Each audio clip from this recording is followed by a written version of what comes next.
My name is Brian Bragg, and I'm the Chief Mission Officer here at ZERO. I'm honored to be here with you for the third session of this Men's Health Month series, and I'm excited that you're joining us. As we begin today, we want to acknowledge the mental and emotional toll that a prostate cancer diagnosis can bring. We just wrapped up Mental Health Awareness Month in May, and we're continuing to provide support and resources for you. That leads me to today's speaker. I'd like to introduce you to Hakim Asadi. Hakim is the founder of Beyond Living, and his experience includes working with individuals living and coping with HIV/AIDS, mental health, and substance use. Hakim is a certified mental health first aid trainer, bridges out of poverty trainer, and life coach. He leverages his experience as a social worker and as a man of color to teach classes and facilitate workshops for folks to lead with an open mind and heart. For this presentation on stress management, I now turn things over to Hakim. Good afternoon. Thank you, Brian. I appreciate the introduction. I appreciate this opportunity to really share and connect with folks from Zero. It's always a pleasure to connect and work together. Today's topic, we will be talking about avoiding burnout, managing stress, and self-care. A topic that I love talking about because so often we use it as a buzzword, but today we will really check in on what does it mean to need self-care? What does it mean to take a break? What does it mean to really experience burnout? And so I love starting out with this slide because so often when it comes to mental health, emotional wellness, we don't use your typical language. Oftentimes we talk about it from a lens of feeling like we're constantly chasing a normal life or constant fatigue or aching or tiredness. Oftentimes it's something's missing, or we have to wear a mask every day, or feeling like we're in a constant fog, or in the day of social media, everyone else has it together but me. And I love this language because it gives a reframe that we're not always talking and using language that is medical or diagnostic or depression or anxiety or anything that seems too far off. And so oftentimes when we're talking about mental and emotional wellness, we talk about it from a lens that doesn't apply to me. But here we're using language that's pretty common. I don't know about anybody else, but sometimes it's tough wearing a mask every day when you're going into different settings, or again, in this day of social media where we're comparing ourselves to others and other situations or other people in our lives. And so I really love this because it allows a level set in the conversation around what does mental and emotional wellness look like for me, but also with today's topic, what does it look like in the framework of stress? And so with that, what is stress? Did you know that there are 4 different types of stress? There's acute, chronic, eustress, and distress.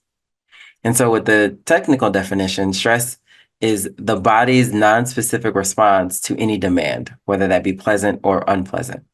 And so with acute stress, it's that fight or flight or freeze. It's how our body prepares to defend itself. Then we have chronic stress. That's like the cost of living on a daily basis. So you have your bills, right? Then you have job. And so this type of stress, we tend to ignore. We don't really pay attention to it, but it is a stressor. We push it down, and left uncontrolled, this stress affects our physical health. Then you have eustress, which is also a framework of good stress. So that's the stress in life. So these are the various responsibilities that we have when it comes to getting married or having a baby or winning money or getting promoted or making new friends, expanding our lives, or evolution happens, right? Graduating. This has a positive connotation to it, but nonetheless, it has increased responsibility, therefore it can be connected to stress, but good stress. And then you have distress, which is stress in life. Different examples would be going through a divorce, injury, a new diagnosis, negative feelings, financial stress, work difficulties or family difficulties. This has a negative connotation, or more so an unwanted experience that's connected to it. And so how do I know when it comes to stress that I may need additional support, or I may need to have a conversation that is helping combat that, or at least managing the stress? I love this framework. It's 4 L's. I love a good breakdown. So the 4 L's, if the stress or stressors are happening and it's impacting my 4 L's, then I may want to ask for additional support or seek out support. That's the way I live, the way I laugh, the way I love, and the way I learn. If these stressors are impacting me in such a way that it's impacting my livelihood, I may want additional support. If it's impacting my relationships, I may want additional support or or seek out different resources.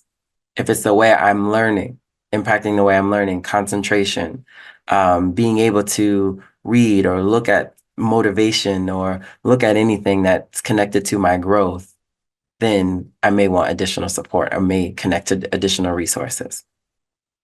This is a great breakdown that I believe that it allows it to be a little more tangible, right? So if it's impacting the 4 L's, if acute stress is impacting my 4 L's, if chronic stress is impacting my 4 L's, if distress is impacting my 4 L's, I may want to look at some additional support or resources. And so for today's conversation, I really want to sit in the seat of leaders, right? I'm a therapist, and so when I'm working with folks, I tell them you are the creator of the life that you want. Sometimes things get in the way of that life that we want or that vision that we want. And so you are a leader. You are leading and guiding yourself into your future self, into the life that you want. And sometimes things get in the way of that. But I do want you to know and really sit in the seat of you are a leader, whether you are literally a leader, like you're leading a company, your family, your children, whoever. But I want us to sit in the framework of you being a leader for today's conversation. And so with leadership, we have different type of stress when it comes to you being a leader.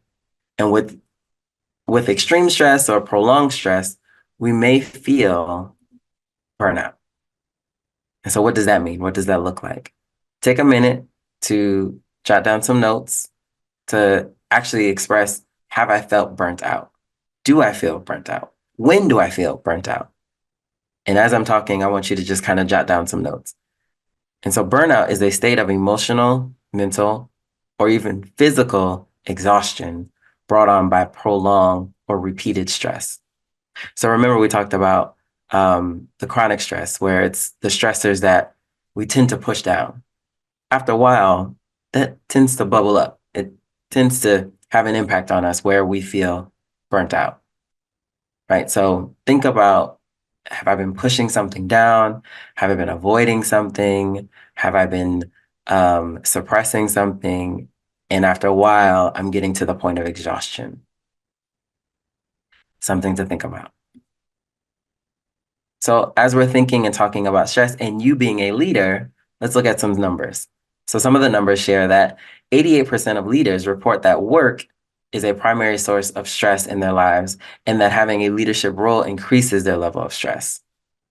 So you being a leader in whatever role or capacity that is, being responsible for your life, you being responsible for a company or a department or a family, sometimes that stress is impacting you. And so with that role, there seems to be a level of an increase in that level of stress. And so what does this look like in a breakdown when it comes to our experiences?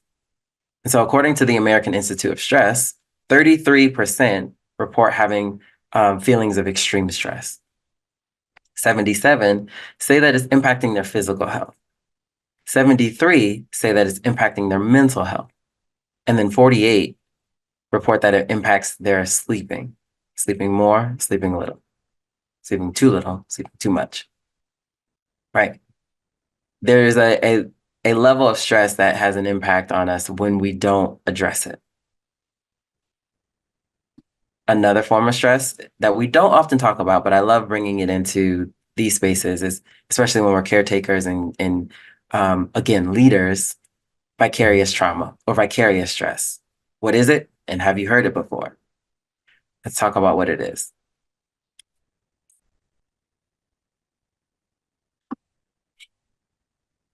So vicarious trauma or vicarious stress is secondary traumatic stress, meaning that it's indirect, that can occur when we are exposed to difficult or disturbing images and secondhand stories. So this can occur by viewing graphic news reports, various and other media platforms, hearing detailed traumatic stories in which they can indirectly affect you by the content and visuals of others.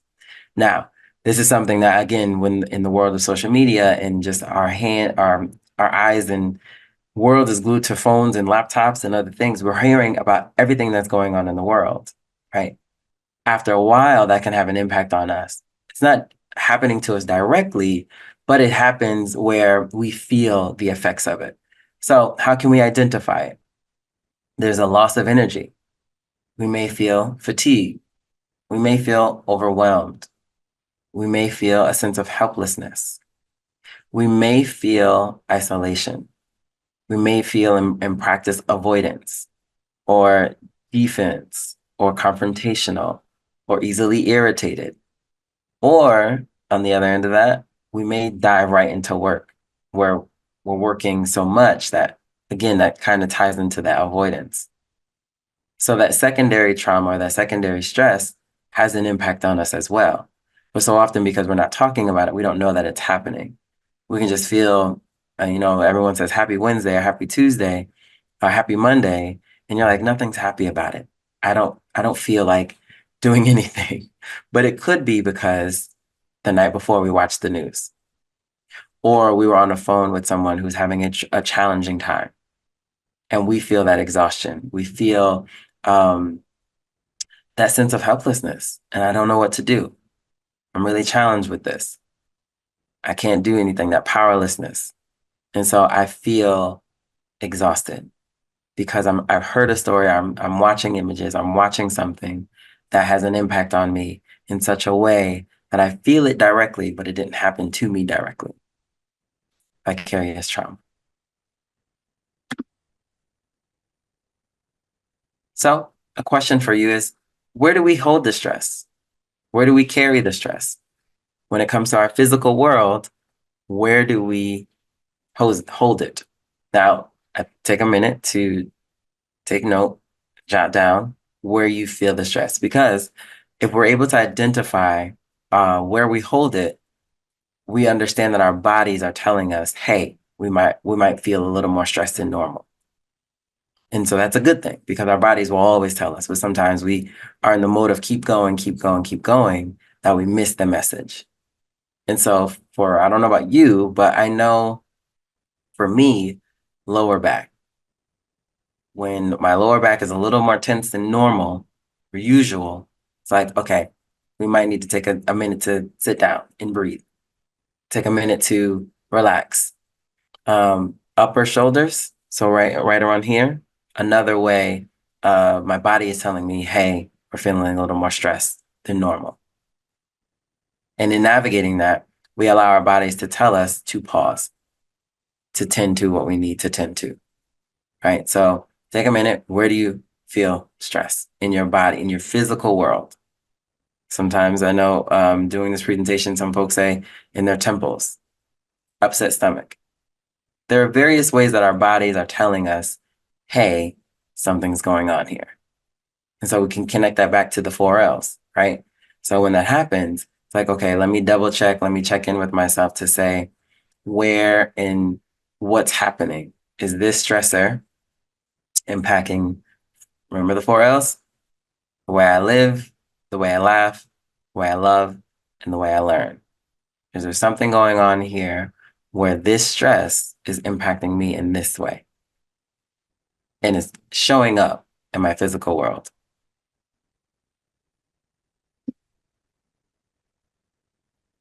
So let's look at the impact. So irritability and anger, 45%, say that stress has an impact on them, or this is the result. Fatigue or low energy, lack of motivation or interest in things. Sorry, I'm not realizing I'm not giving you the numbers. So irritability and anger, 45%. Fatigue and low energy, 41%. Lack of motivation or interest in things, 38%.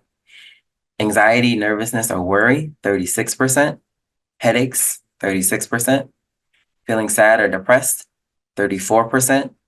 Indigestion, acid reflux or upset stomach, 26%. Muscle tension, 23%.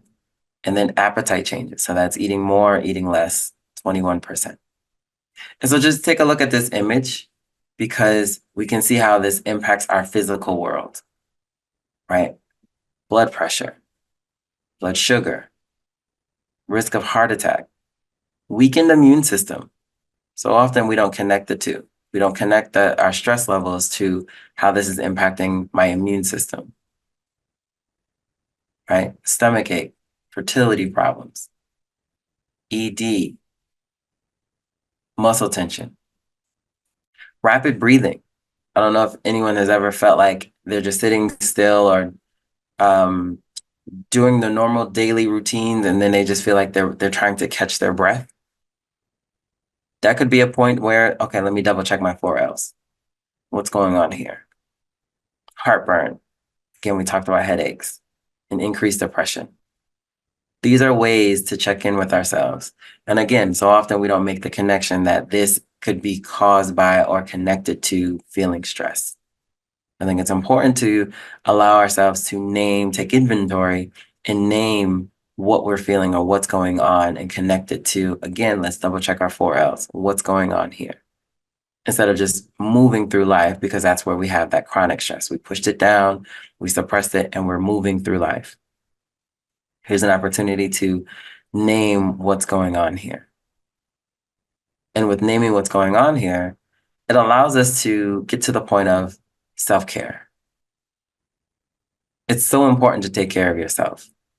And I love this definition because it simplifies it. I think, again, sometimes self-care is a buzzword, but self-care means giving yourself permission to pause. And self-care does not equal selfish, right? It enables us to really recharge, manage our stress, and then foster an even better well-being.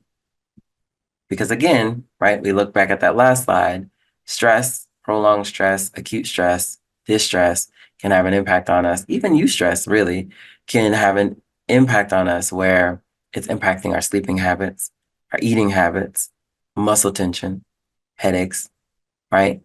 These are things, if we're not taking care of ourselves, if we're not checking in with ourselves, they can take over in a way that we're not tending to and giving ourselves permission to pause.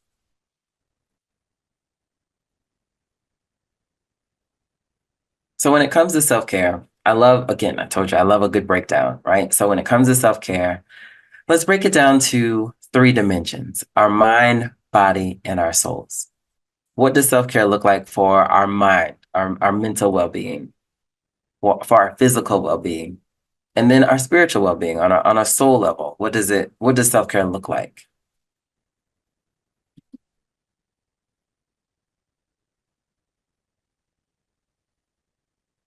So with self-care, I love this image of the wheel of life. So the different dimensions of who we are. So I'll take a minute to look at this and really look at the different dimensions on how and who we are in this world. So you are in the middle, right? When it comes to our lives, you are the center, you are the leader, right? So let's take inventory on the different dimensions. So career, financial, spiritual, physical, intellectual, family, and social. With that, we have to understand that self-care is any activity that we do deliberately to take care of our mental, emotional, and physical well-being. With this, I want you to take a minute to look and really reflect on the 2 areas that you can name that you're most satisfied. And then on the other end of that, I want you to identify 2 areas that you're feeling least satisfied. Take a minute to look, give you a second.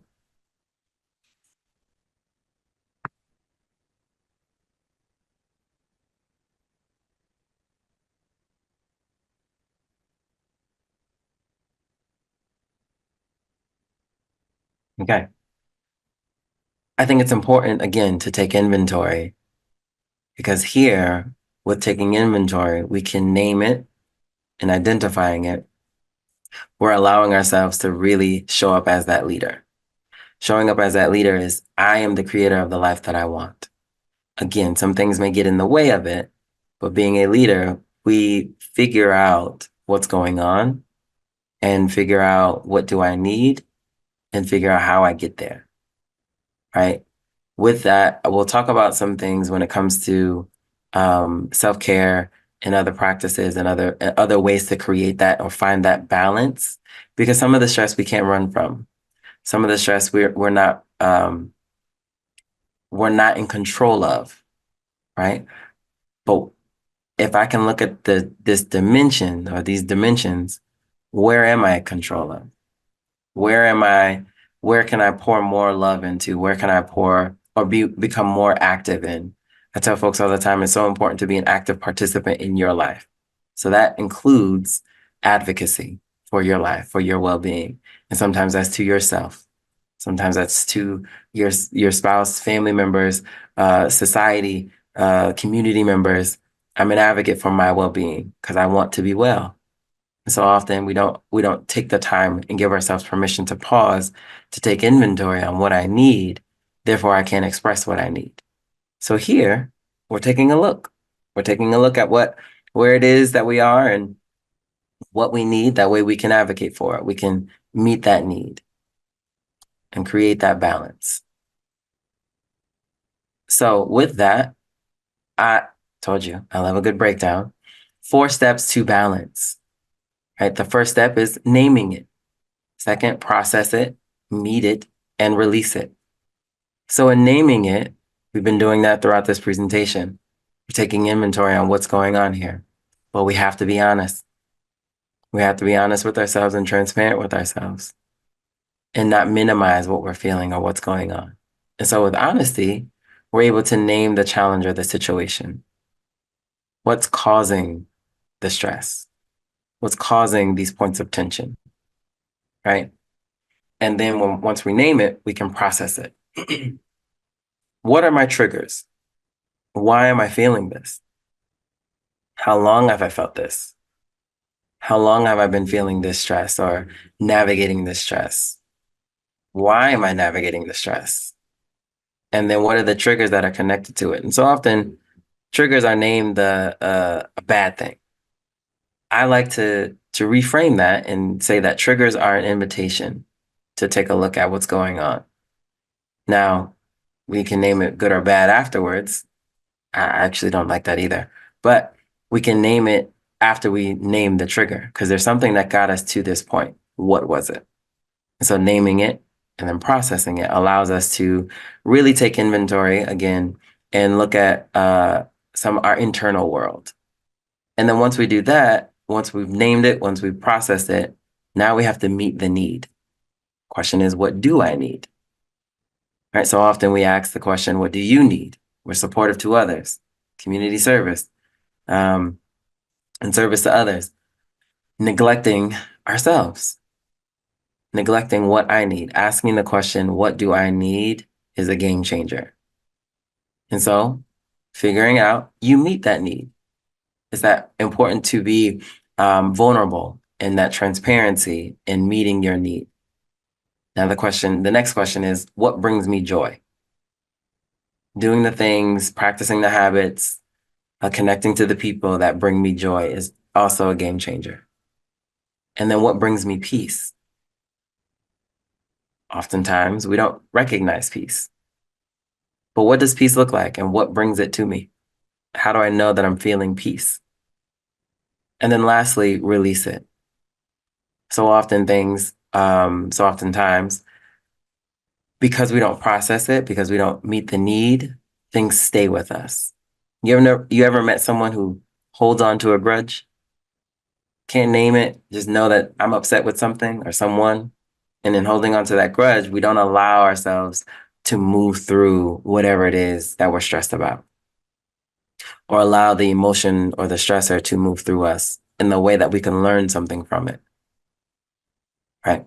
So emotions, which we'll get into a little bit later, emotions, the framing that I love to use is it's energy in motion. It wants to move through you, But so often we don't have the tools to process it. So often we don't have the tools to name it. And so with that, we suppress it. That's where that chronic stress comes in, as the example of chronic stress. We push it down, we suppress it, we keep on moving.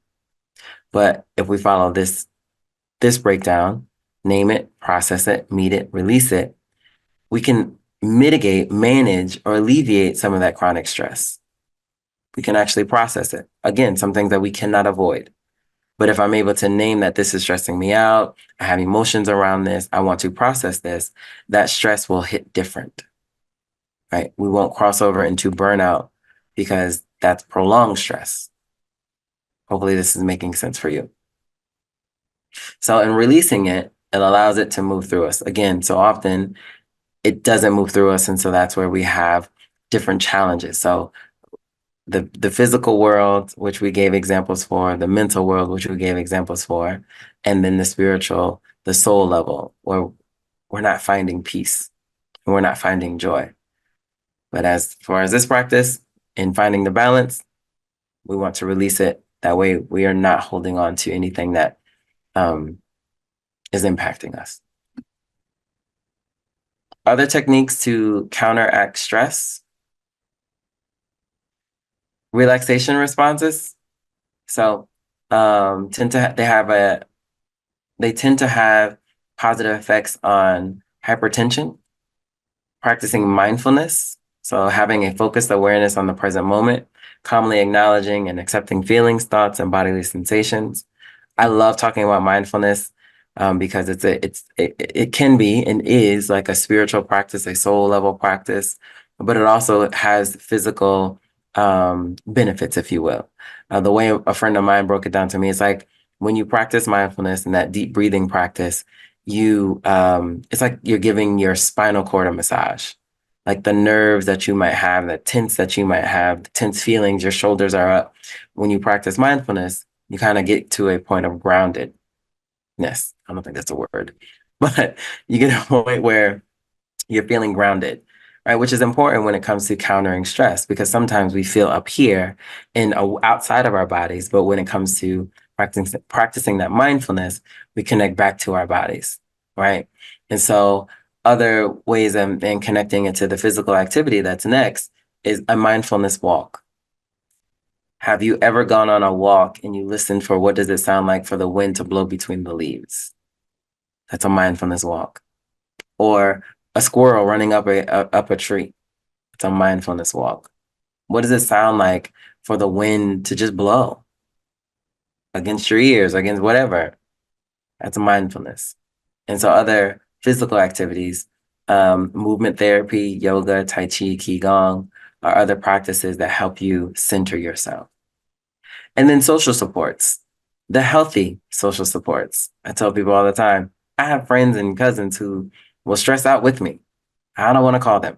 I want to call the healthy social supports that can help increase my emotional support, that helps reduce the impact of the chronic stress or crisis, right? I want to hear and feel validated. I want to sit with my emotions. I don't want to suppress. I don't want to move past. I don't want to bypass, right? So I want to connect to that social support that is healthy.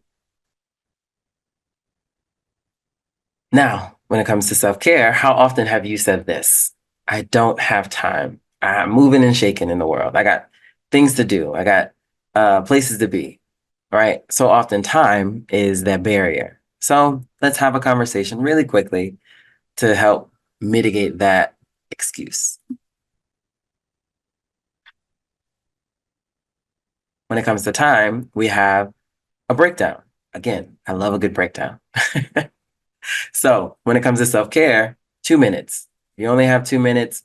Color. I don't know if you are interested in those adult coloring books, but I absolutely love them. Doodle, sketch, something to kind of get your hands onto the paper and do something different. Deep breathing exercises. There's an app on your app store that's called Insight Timer. It has a great plethora of guided meditations that can range from 2 minutes to 45 minutes on various topics.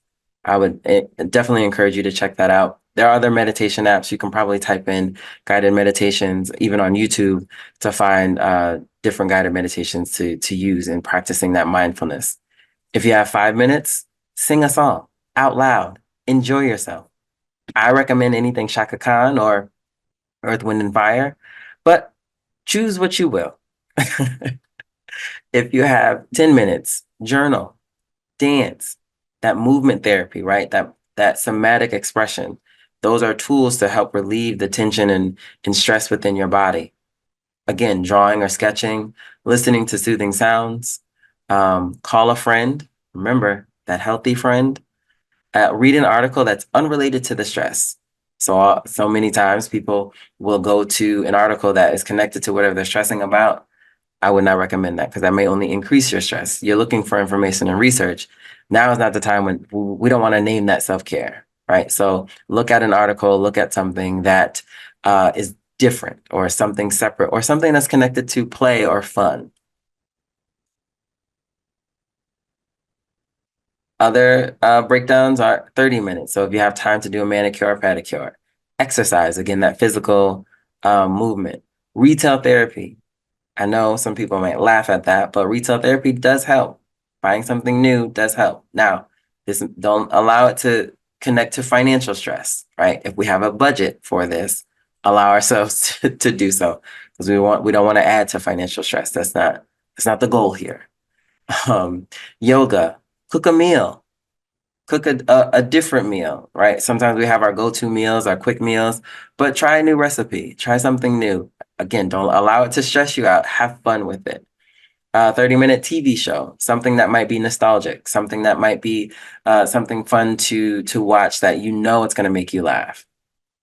Read a book, a quick walk are all those that might fall under 30 minutes.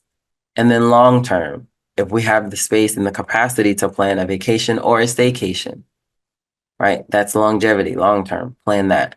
And then the maintenance of it all is very important. Plenty of sleep, plenty of rest, eating healthy, building those healthy support systems, and then taking care of those various dimensions. So those dimensions that we talked about that make up who you are and your total well-being. Let's make sure we're taking care of those. And lastly, I want to talk about our emotional experiences. I don't know if you've ever seen this image before, but this is the feelings wheel. And so often, right, we only have 3 emotions that we can name or talk about: happy, sad, and mad. And usually we only talk about the mad, right? The anger. But here we can see that there are a plethora of other emotions that we can experience. And so I tell folks all the time, start in the middle and see what resonates with you. And then work your way out to the outer layer.